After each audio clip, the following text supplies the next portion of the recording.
Mit dem Samsung Galaxy Tab A7 hat Samsung einen ziemlich spannenden Nachfolger zum Galaxy Tab A10.1 von 2019 herausgebracht. Und das neue A7 ist ziemlich preiswert und bietet sehr spannende Hardware und vor allem 4 Lautsprecher. Ich bin Andrzej für tabletblog.de und hier ist mein Unboxing und Hands-on mit dem Galaxy Tab A7. Bevor wir loslegen, abonniert diesen YouTube-Kanal, denn ich habe noch viele weitere Videos zum Galaxy Tab A7 geplant und es werden auch welche zum iPad 8 und zum neuen iPad Air erscheinen. Gut, packen wir das Samsung Galaxy Tab A7 mal aus. Es ist jetzt in Deutschland verfügbar, kostet 223 Euro, das ist der Preis für die WLAN-Version und die LTE-Variante kostet 282 Euro derzeit. Gut, in der Verpackung haben wir erstmal das Tablet selber. Macht einen ganz ordentlich gebauten Eindruck. Dann haben wir die Garantiebescheinigung und Quick-Start Guide und so weiter, also die Schnellanleitung. Und dann ist auch ein SD-Eject-Tool dabei, beziehungsweise bei der LTE-Version wird man damit auch die SIM-Karte entfernen können. Hier kann man dann eben die Micro-SD-Karte einlegen. Und dann haben wir ein ganz normales Standard-Netzteil sowie ein USB-C-Kabel und mehr ist nicht in der Verpackung. Ja, seit ich die ersten Aufnahmen gemacht habe, ist bereits fast ein Tag vergangen. Ich habe bereits Benchmarks laufen lassen und sogar einen ersten Akkutest durchgeführt, damit ich euch ein bisschen mehr hier über das Tablet sagen kann. Erstmal schauen wir uns das Design an. Und ja, wir sehen hier gleichmäßig schwarze Rahmen, sind nicht allzu dick, auch nicht besonders dünn, aber auf jeden Fall auch nicht allzu dick, die schwarzen Rahmen hier um das 10,4 Zoll Display. Dann haben wir hier oben eine Webcam mit einer Auflösung von 5 Megapixel. Und schön finde ich bei den neuesten Tablets von Samsung, dass die Webcam in der Landschaftsorientierung mittig platziert ist. Das ist zu Zeiten von vielen Videochats über Skype, Zoom und so weiter natürlich ganz praktisch, denn dann schaut ihr immer in die Mitte. Die Kamera wird auch für Gesichtserkennung benutzt. Es gibt hier keinen Fingerabdruckscanner und auch keinen weiteren Sensor für die Gesichtserkennung, sondern wirklich nur die Kamera. Das heißt, sie funktioniert bei gutem Licht ziemlich gut. Das seht ihr hier gerade. Bei schlechtem Licht oder im Dunkeln funktioniert es gar nicht und es ist nicht so sicher wie Apples Face ID oder auch wie die Gesichtserkennung von Microsoft Surface Tablets mit Windows Hello. Aber ja, so könnt ihr das Tablet eben schnell ohne PIN entsperren. Gehen wir ein bisschen um das Tablet herum. Es ist 7 mm dick bzw. dünn, so in etwa wie das Standard iPad und es wiegt 476 Gramm. Ist also nicht schwer, aber auch nicht besonders leicht und das Gehäuse besteht größtenteils aus Metall. Wir haben hier oben so eine Kunststoffabdeckung noch, ich denke, da sind dann die WLAN-Antennen und so weiter drin, aber der Rest ist aus Metall und es fühlt sich auch solide gebaut an. Wir haben hier auf der Rückseite eine 8 Megapixel Kamera ohne LED-Blitz.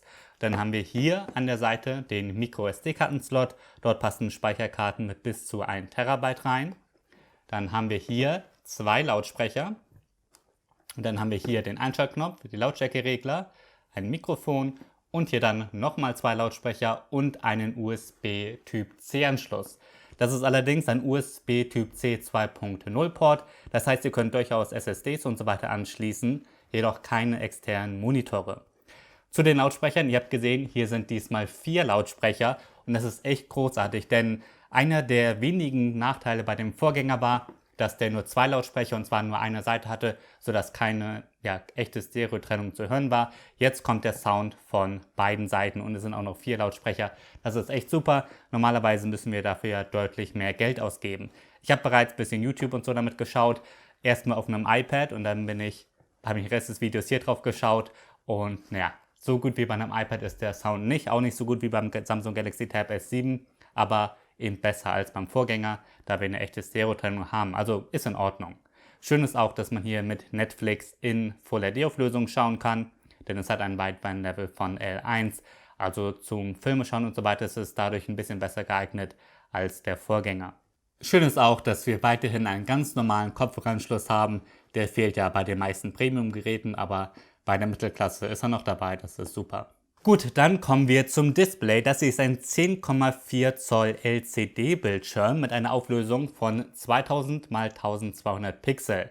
Es scheint das gleiche oder zumindest ein sehr ähnliches Display wie beim Samsung Galaxy Tab S6 Lite zu sein. Ich finde, das Display hier ist vollkommen in Ordnung. Die Blickwinkel sind solide Es ist hell genug, ich habe es gerade auf der höchsten Einstellung, allerdings habe ich hier auch ein helles Fenster und dort ein helles Studiolicht. Also ja, die Helligkeit ist in Ordnung. Farbwiedergabe ist auch recht gut, also es sieht schön gesättigt aus hier, vor allem mit dem Hintergrund, den Samsung standardmäßig wählt. Und die Schärfe ist in Ordnung. Natürlich ist es jetzt nicht so scharf wie einige andere Displays, aber ja, Texte und so sehen auf jeden Fall scharf genug aus, würde ich sagen. Aber mit einem Super AMOLED-Panel kann es natürlich nicht mithalten, das ist klar, aber das ist in der Preisklasse ja auch nicht zu erwarten. Übrigens, ein wichtiger Unterschied zum Galaxy Tab S6 Lite ist, dass das Galaxy Tab A7 hier keinen aktiven Stift unterstützt. Das hier ist ein S-Pen und der funktioniert nicht, das seht ihr ja. Also ihr könnt keinen S-Pen kaufen und dann mit dem Galaxy Tab A7 benutzen. Natürlich könnt ihr Stifte für kapazitive Touchscreens benutzen, das hier ist ein ganz generischer von Amazon. Allerdings sind die nicht so präzise, bei weitem nicht so präzise wie beispielsweise der S-Pen. Ich habe ein Video vom Vorgänger mit diesen generischen Stiften, schaut euch das an, genau das gleiche gilt auch für das neue Tab A7. Es ist okay, wenn irgendwie ein Kind ein bisschen herummalen möchte, aber für handschriftliche Notizen oder so kann ich das Tablet hier nicht empfehlen. Im Samsung Galaxy Tab A7 sitzt ein Qualcomm Snapdragon 662 Prozessor und dazu gibt es 3 GB RAM und standardmäßig 32 GB internen Speicher. Weitere Speicheroptionen werden zumindest derzeit nicht angeboten und ich habe einen Screenshot gemacht, als ich es zum ersten Mal eingerichtet habe und ab Werk sind 19,3 GB frei durch den Nutzer belegbar. Ich habe bereits einige Benchmarks laufen lassen und in Geekbench 4 wird deutlich, dass die Ergebnisse sehr ähnlich wie beim Galaxy Tab S6 Lite sind. Das ist ein Mittelklasse-Tablet, habe ich auch schon getestet und doch deutlich über dem Galaxy Tab A10.1 von 2019. Also die Leistung im Vergleich zum Vorgänger ist ein gutes Stück besser, zumindest in Benchmarks messbar besser.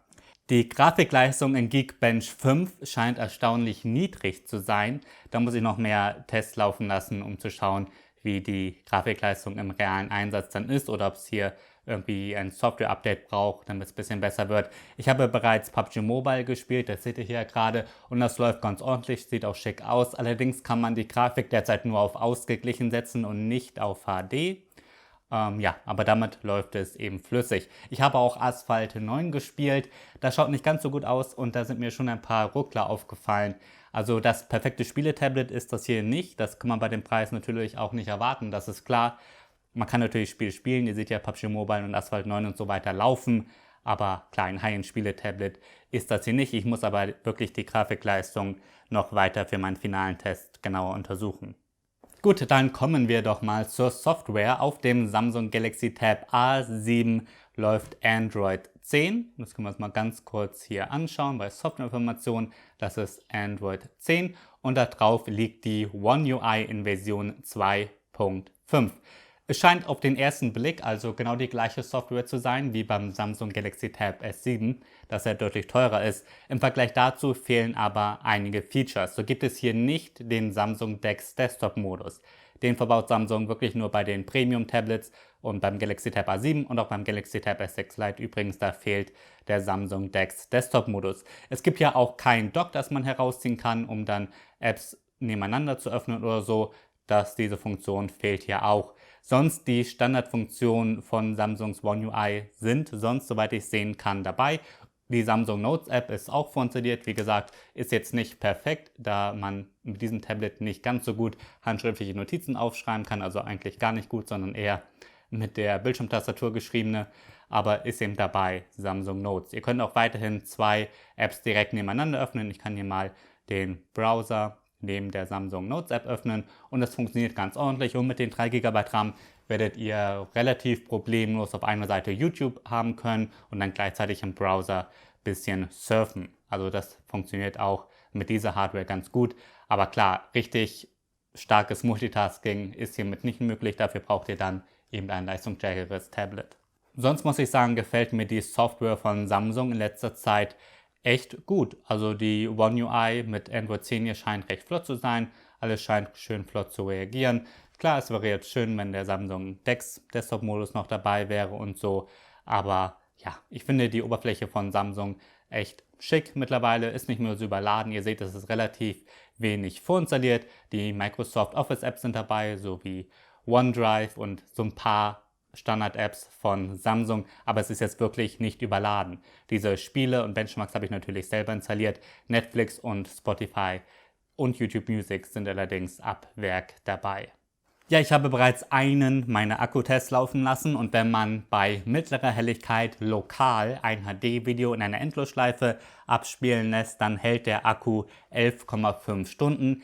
WLAN ist dabei eingeschaltet, also ab und zu kommen mal Benachrichtigungen von Gmail und so weiter rein. Also dieser Test spiegelt nicht ganz die Realität wider, denn wer schaut lokal noch ein Video? Ich werde auch noch einen YouTube-Test machen, den mache ich auch immer für meine Tests mittlerweile, aber den habe ich noch nicht, der kommt dann im finalen Test. Ja, ich muss das Samsung Galaxy Tab A7 jetzt erstmal richtig testen. Ich habe es jetzt für fast einen Tag lang so ein bisschen benutzt, klar ein paar Sachen laufen lassen und der erste Eindruck ist gut, aber ich muss es auf jeden Fall richtig testen, bevor ich mehr dazu sagen kann. Schön ist aber auf jeden Fall, dass wir ein solides Display bekommen, die Leistung scheint in Ordnung zu sein. Schön ist echt, dass wir hier jetzt 4 Lautsprecher haben, das ist im Vergleich zum Vorgänger super und ja, sieht eben schick aus. Wir bekommen ein schickes Metallgehäuse und ich denke, es wird ein gutes Einsteiger-Tablet sein, wenn man jetzt keine hohen Ansprüche hat, wenn man keinen Fingerabdruckleser braucht und so weiter, nicht die beste Leistung, wenn man nicht Fortnite mit epischer Grafik spielen möchte und so, dann scheint es ein gutes Einsteiger-Tablet zu sein und ich denke mal, es wird so beliebt wie der Vorgänger sein. Da ich den Vorgänger ja bereits erwähnt habe, hier habe ich den Vorgänger. Also abonniert diesen YouTube-Kanal, denn es wird Vergleiche mit dem Vorgänger geben. Ich habe aber auch noch das Samsung Galaxy Tab S6 Lite hier, das eine interessante Alternative ist, wenn ihr denn einen aktiven Stift haben möchtet. Und auch das iPad 7, beziehungsweise ich denke, ich werde dann schon das iPad 8 haben und dann einen Vergleich mit dem iPad 8 veröffentlichen, sowie eben einen finalen Test. Also abonniert diesen YouTube-Kanal, denn ich habe wirklich viele Videos zum Samsung Galaxy Tab A7, die demnächst erscheinen werden. Gut, das war mein Unboxing und erster Eindruck vom Samsung Galaxy Tab A7. Wenn ihr irgendwelche Fragen habt, dann schreibt mir in die Kommentare. Ich bin Andrzej für tabletblog.de. Vielen Dank fürs Zusehen und bis zum nächsten Mal.